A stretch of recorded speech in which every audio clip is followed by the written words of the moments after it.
Hey Bengals, this is Mrs. Hyjic, and we just got finished talking about plate boundaries, and this is just an extension video using an app that I found on my iPad, which is really cool, that is an animated view of these different plate boundaries and the crustal features that form. We have our divergent boundary here, transform boundary, and then we have our three types of convergent boundaries, continental to oceanic, oceanic to oceanic, and continental to continental, as well as hotspots, and then a more global view showing how all of these different plate boundaries interact with one another on a global scale. So let's start up here with our divergent plate boundaries. With our divergent plate boundaries, our lithospheric plates will move away from one another, so you can see that I can slide these two plates away. Earthquakes are very common, so we have a continental plate here and a continental plate here. As they continue to move away, you see that there is a valley or depression that's starting to form. This is called a rift valley. As these plates continue to move away from one another, new ocean floor begins to form.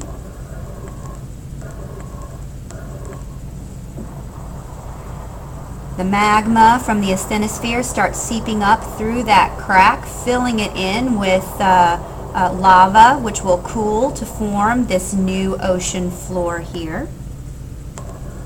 Eventually, water will fill into this depression, forming a new ocean. As these two continents move farther and farther away from one another, the ocean grows bigger and bigger. And you can see right in there a mid-ocean ridge forming at the boundary, at the divergent boundary where these plates are moving away from one another. Here are some really cool pictures of divergent boundaries. One of the most common is here in Africa. You can see that on our map right there. The divergence between the African plate and the Arabian plate, these are causing a rift valley to form along the plate boundary. There you can see the rift valley. There's another picture of the rift valley. Here we have our two plates, two continental plates. They are separating, and you can see the rift that is forming. There's another view. Here on they call this the escarpment in Ethiopia. Right there, still along the same plate boundary, but you can see that this is one continental plate, and then this is the new rift valley that's forming, and you can see the divergent boundary right there in that area. So just some other pictures. Some of the most common divergent boundaries occur in the water, forming something known as the mid-ocean ridge. These mid-ocean ridges were first found by sonar, which we've talked about before, and so they're basically underwater volcano ridges, and there's lots of earthquakes that form along that ridge as well. And this is the Mid-Atlantic Ridge, which runs through Iceland. So our mid-ocean ridge actually runs right across the continent there of Iceland, and it's causing a rift valley to form in Iceland. So there's the North American plate, and we have the Eurasian plate, and then the rift valley that's forming between those two plates as they separate. And this is pretty cool. It's a bridge that goes across the rift valley, and it connects the Eurasian plate and the North American plate. There's another view. Kind of cool.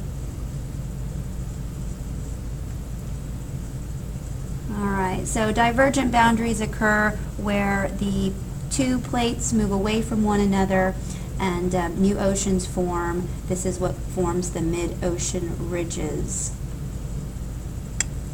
Our second plate boundary is going to be the transform plate boundary, where the plates slide past one another. I'm going to drag these plates in opposite directions. You can see the earthquakes that form at these boundaries, the shock wave as a result of that earthquake. The crustal features that form at this type of a plate boundary are fault lines, and earthquakes are obviously very common. They're very powerful earthquakes. And we can see evidence of these fault lines with when we zoom into these different features. This river used to be one straight river, but now you can see that the river's path has kind of gone off at a right degree angle and turned that corner as a result of the shifting in the plates, as this plate moved that direction and this plate moved up in this direction. You can also see this used to be a train track that ran straight. It's no longer straight as it goes over that fault line. Same thing, you can see this fence here used to be one straight fence, but as this fence moved this way and that fence moved that way, they've separated. And there's lots of devastating damage that results from these earthquakes. There's a transform boundary between the North American and the Pacific Plate along the coast of California. You can see this is called the San Andreas Fault, and it runs a lot of many miles down the California, the state of California. Here's another view of the San Andreas Fault. Okay, and again, here we have one plate going one direction, and this plate's going this direction, and it diverted this channel. This was actually a channel, and you can see how the channel was coming here, and now it's way over here. And you can see in the field, the crop field, how the fault line is visible. This fence is separated. Lots of devastation resulting from earthquakes. This was an earthquake back in 1989, which just destroyed this overpass.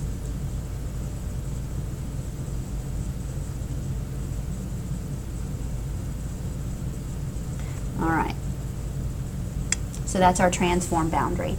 Now we move to our three different types of convergent boundaries where plates come together. So here we have a continental plate converging or coming together with an oceanic plate.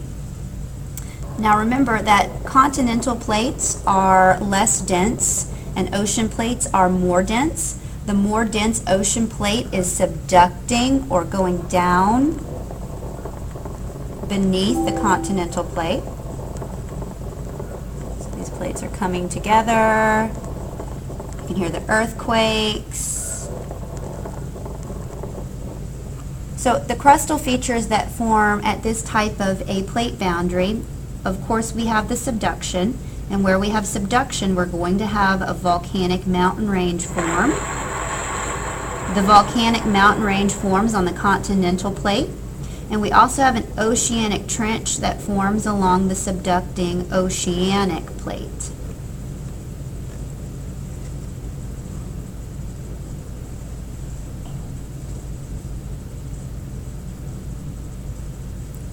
Sorry guys, it's a little video that's playing. I've got to wait. We've got 10 more seconds and then we'll be able to continue converging our plates together.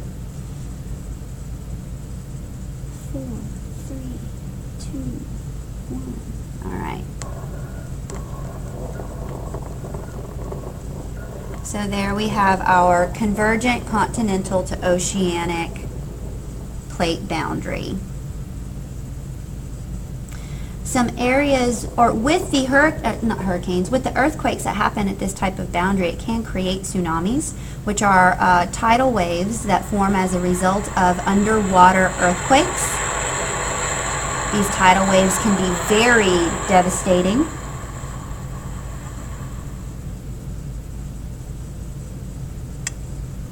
So here are some areas where we have a continental to oceanic convergent boundary, and that's the North American plate converging with the Juan de Fuca plate. The volcanic mountain range that forms is the Cascade Mountains here, where Mount Rainier and Mount St. Helens are volcanoes that are formed here in this mountain range. Oops. And that is in the there we go. And that is in the northwestern part of the United States. Here's a picture of a volcanic eruption. This is Mount St. Helens when it erupted back in 1980. This is a picture of Mount St. Helens before the eruption, and this is a picture of Mount St. Helens after the eruption. You can see that the entire cap of the mountain is gone. Here's another view.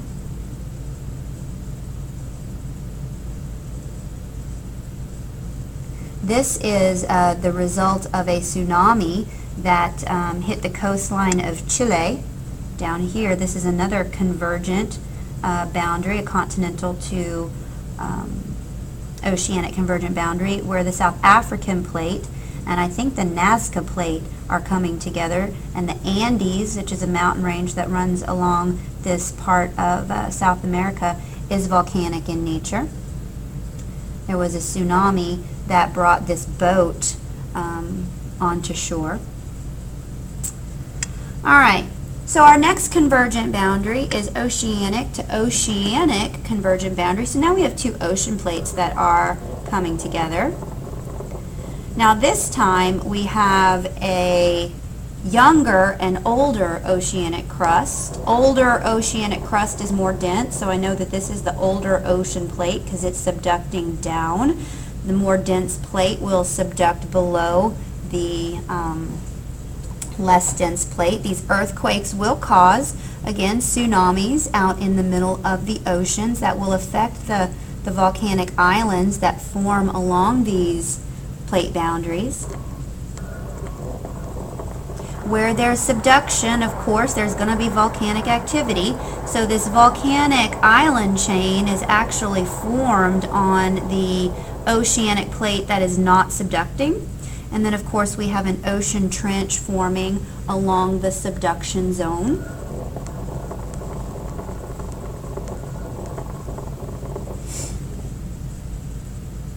So here is that magma seeping up as a result of this melting plate. As it's being subducted, it's melting.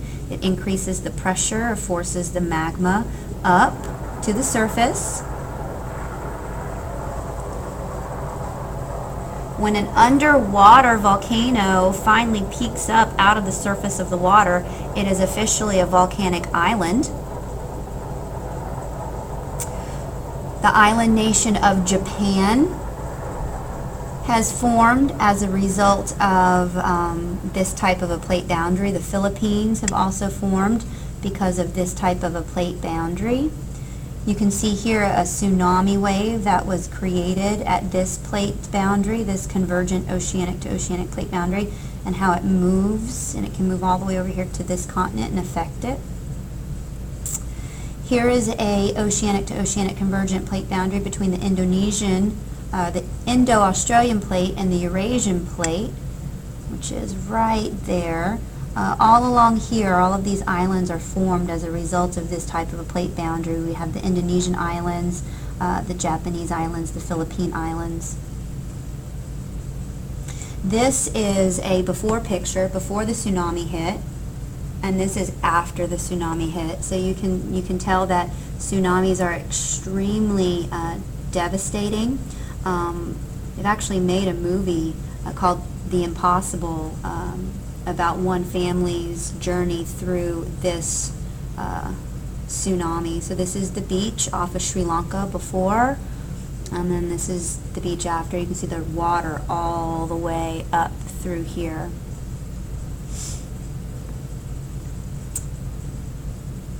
And here is a picture of a volcanic island that is formed. All right, so this is a convergent oceanic to oceanic boundary. We're almost there, guys. We're now at convergent continental to continental. So again, we have two plates coming together, but this time they're both continental plates. Both of the continental plates have equal density, so notice there is no subduction. And where there's no subduction, there will be no volcanic activity. So when these two plates are colliding with one another, the only thing they can do is fold in and get forced upward, forming a mountain range. But there are no volcanoes on these mountain ranges because they are formed when two continental plates come together. No subduction, no volcanoes. These red dots simply refer to areas where there are earthquakes. That is not magma. Some areas where we have convergent continental boundaries is the Indian plate and the Eurasian plate.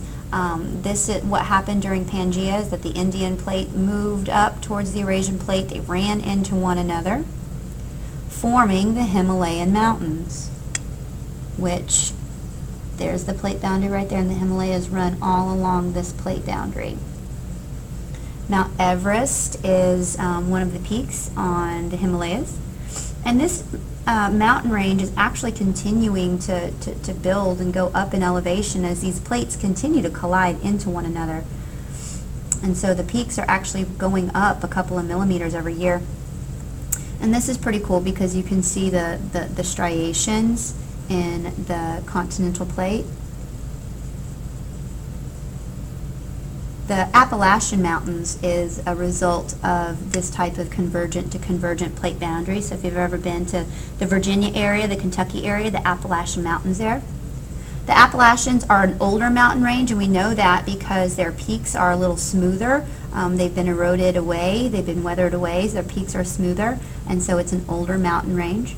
This is pretty cool. You can actually see the folding of the crust there. And look at that. You can see how the pressure of the two plates colliding has just folded the rock. That one is pretty phenomenal. Look at that. It's amazing. Okay, so we are now at our hot spot. So a hot spot occurs where there is a thinner area in the crust and magma is seeping through it. That magma comes up and forms an underwater volcano, eventually breaking the surface of the ocean to form a volcanic island. Now we know that the lithospheric plates are constantly moving and floating over the asthenosphere later, so as this plate moves off of the hot spot, the volcanoes on that island become inactive, and then the magma starts seeping up to form yet another volcanic island. And so you get this series of island chains formed with only the island over the hot spot having active volcanoes. Hawaii is an example of an island chain that was formed over a hot spot. Only one of the islands of Hawaii currently has active volcanoes. They are very active, however. And so this is how a volcanic island chain will form. And this occurs not on a plate boundary, but it will occur in the middle of a plate where there's simply an area where the magma is seeping up. So just a few pictures of some hot spots. Here's the Hawaiian island chain. And you can see that it's this island right here that's currently the active island chain. And the Hawaiian Islands are over here in the Pacific, a ways off of the California coast. Here's some of the volcanoes that are active on the big island of Hawaii. I don't know how to say a lot of the volcano names. So very, very, very, very active volcanic activity on these islands that are created as a result of hot spots. And this is the lava that will cool off, forming new land. And all of this, again, is going on out in the Hawaiian Islands. All right, guys, our final animation I'd like to show you is a global animation. This animation is showing you what's happening here at a mid-ocean ridge, which is a divergent plate boundary. When those two ocean crusts move away from one another, one will subduct under the continental crust, another might subduct under another oceanic crust. So where new crust is being formed at the mid-ocean ridge, it will go away towards that ridge and be subducted, basically recycled. It will be remelted back into magma where it will be used again. And you can see the direction of the convection currents down here in the asthenosphere drive the direction of the plate movement. And you can see the magma seeping up through the mid-ocean ridge right there.